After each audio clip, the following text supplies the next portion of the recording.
lesson comes from 1 John 5, 1 through 6. Everyone who believes that Jesus is the Christ has been born from God. Whoever loves someone who is a parent loves the child born to the parent. This is how we know that we love the children of God, when we love God and keep God's commandments. This is the love of God. We keep God's commandments. God's commandments are not difficult, because everyone who is born from God defeats the world. And this is the victory that has defeated the world, our faith. Who defeats the world? Isn't it the one who believes that Jesus is God's Son? This is the one who came by water and blood, Jesus Christ. Not by water only, but by water and blood. And the Spirit is the one who testifies, because the Spirit is the truth. The word of God for the people of God. Thanks be to God. Blessed by stress. There are two kinds of people in our country, maybe in the world. There are people who live in the city, and the good people who live out here. We look at the people in the city and we think, oh my goodness, they're crazy. They don't know what they're doing. They all cluster together. I am convinced, for 30 years I've been going to Colorado Springs on a regular basis, and I am convinced that there are simply not enough parking places in Colorado Springs, because those streets are full of cars 24 hours a day, every day of the week. They have to do that because there's just no place to stop.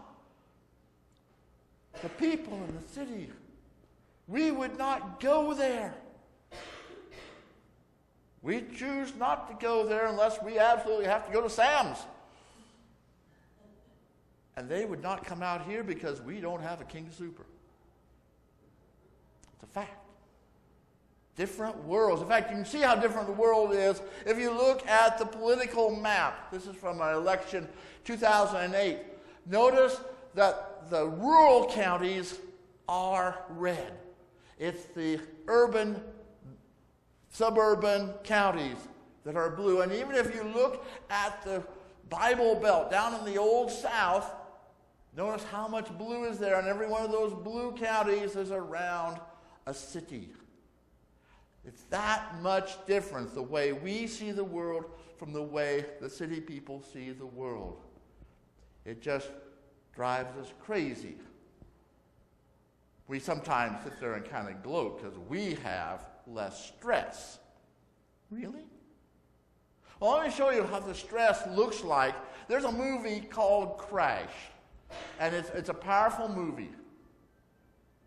And here's a little clip kind of from an intro to that movie to give you an idea of what is dealt with in the movie. It's the sense of touch. Any real city, you walk, you know? You brush past people, people bump into you. In LA, nobody touches you. We're always behind this metal and glass. It's the sense of touch. I think we miss that touch so much that we crash into each other just so we can feel something. I wake up like this every morning. I am angry all the time, and I don't know why. Carol, I don't know why. And Yeah, call me back. Bye. We crash into each other just to feel something. And that character that Sandra Bullock is playing is so sad. She is the wife of the district attorney. She is one of the chosen. She has a good life. And yet she's angry all the time. And you wonder why when her friend hangs up on her. Won't even listen. This is about connections. It's a great movie. Now, the language is a bit loose, and there are scenes that are outright graphic. But I encourage you to watch that movie. I think they have it at the library and DVD. And if you do watch the movie, watch the keys. That's my clue. The people in the city we know live in a different world. It's as different for us as it was back in the day of Abraham. Abraham lived out in the open wilderness, raising his sheep. But there were cities around. There was Sodom and Gomorrah, big cities, down there on the verdant soil along the Jordan River.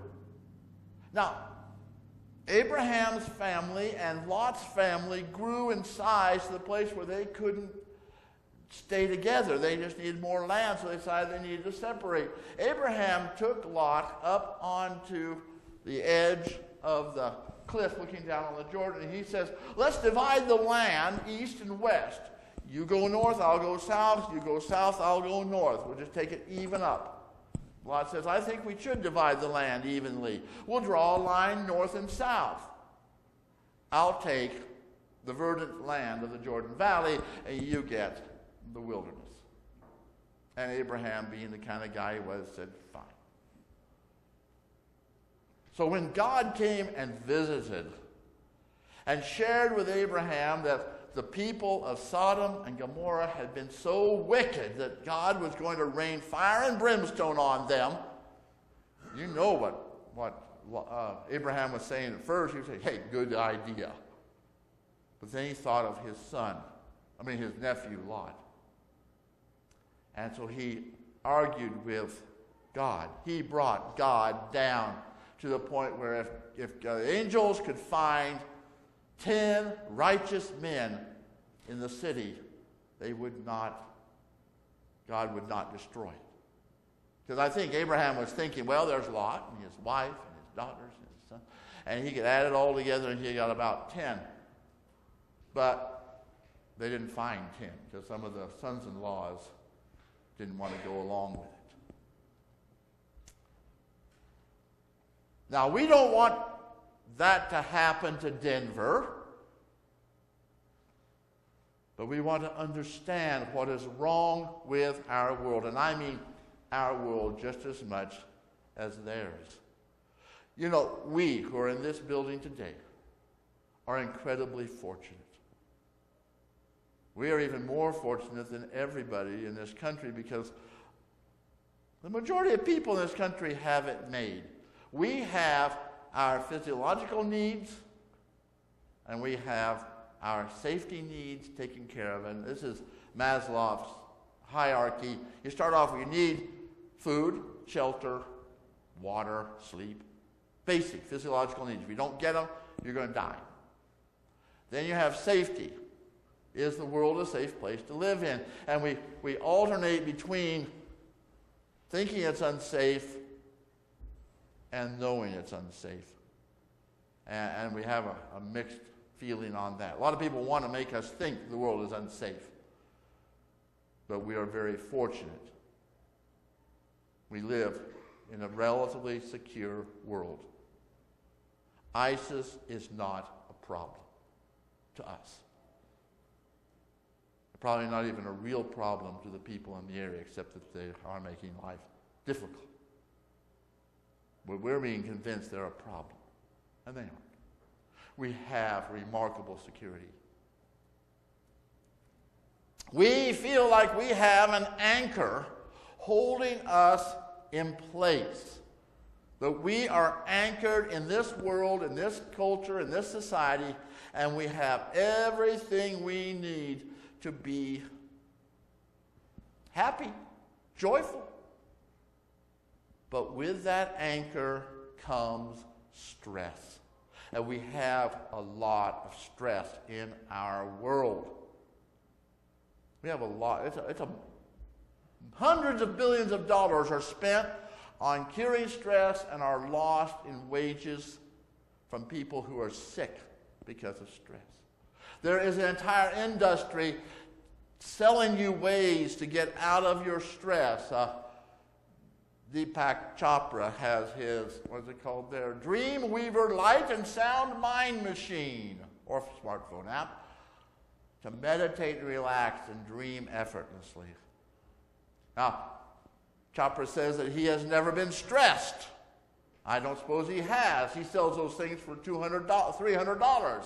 He's got plenty to not be stressed about.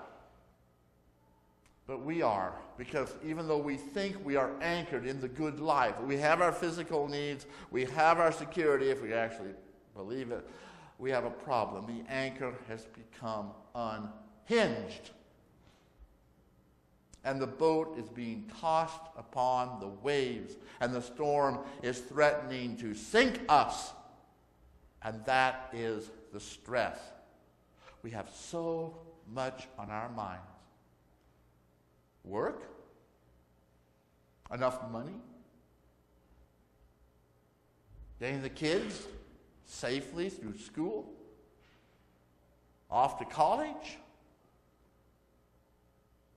Outrageous what we are stressed about. It's so hard that we're unanchored. But we have to remember something. We need to go to John's letter. Quit looking at the world. Quit listening to the TV. They're busy telling you how bad it is. Go to John's letter and you get one important message. You are a child of God. God is your father, mother. God is your protector. God will defeat the world. Nothing that happens in the world will destroy God. And since you are a child of God, everyone who is born from God defeats the world. Understand? There's nothing the world can toss at you that will defeat you.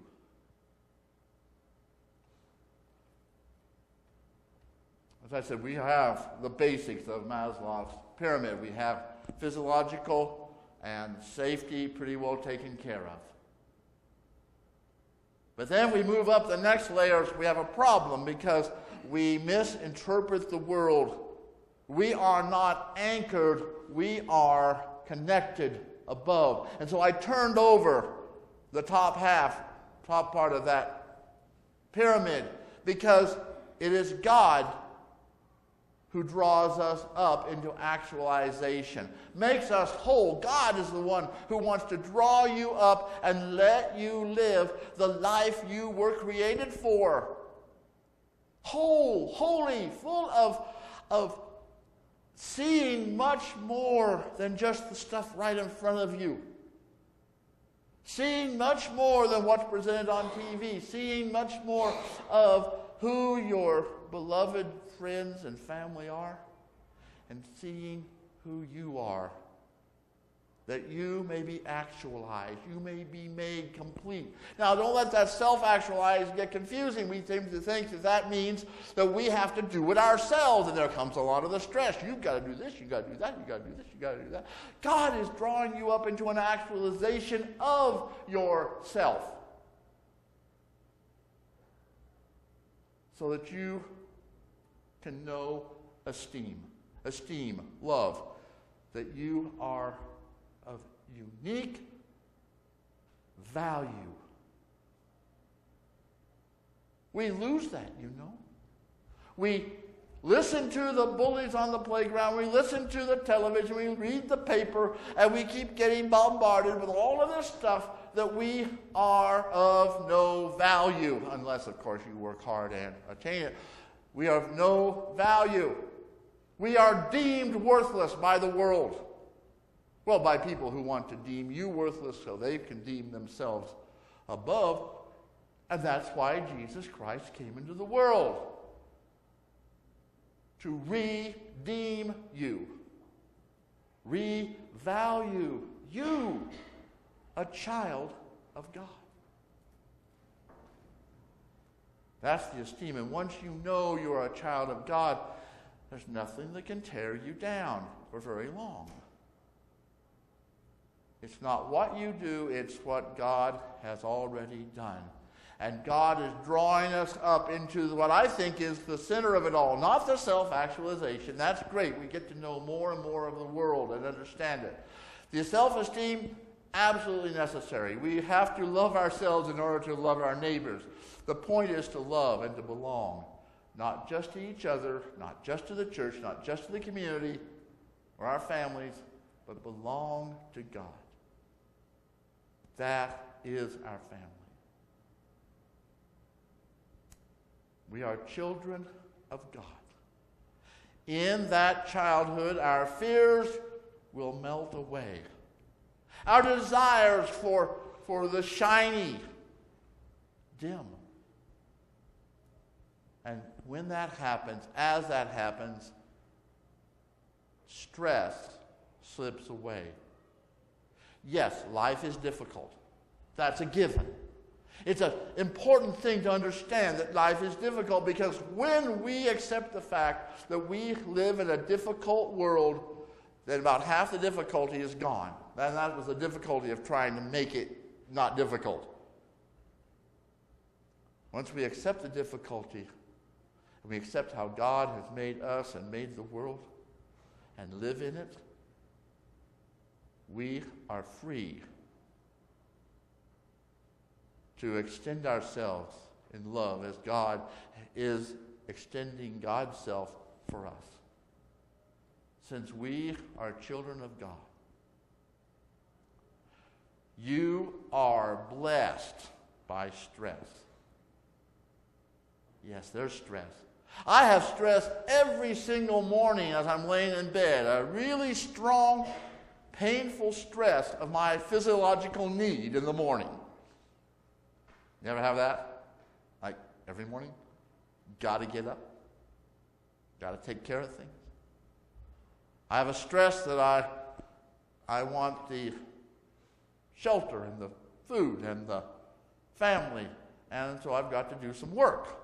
That's part of it. I am stressed by being sure that the house is secure, and when the tornado blows by, it won't be blown away.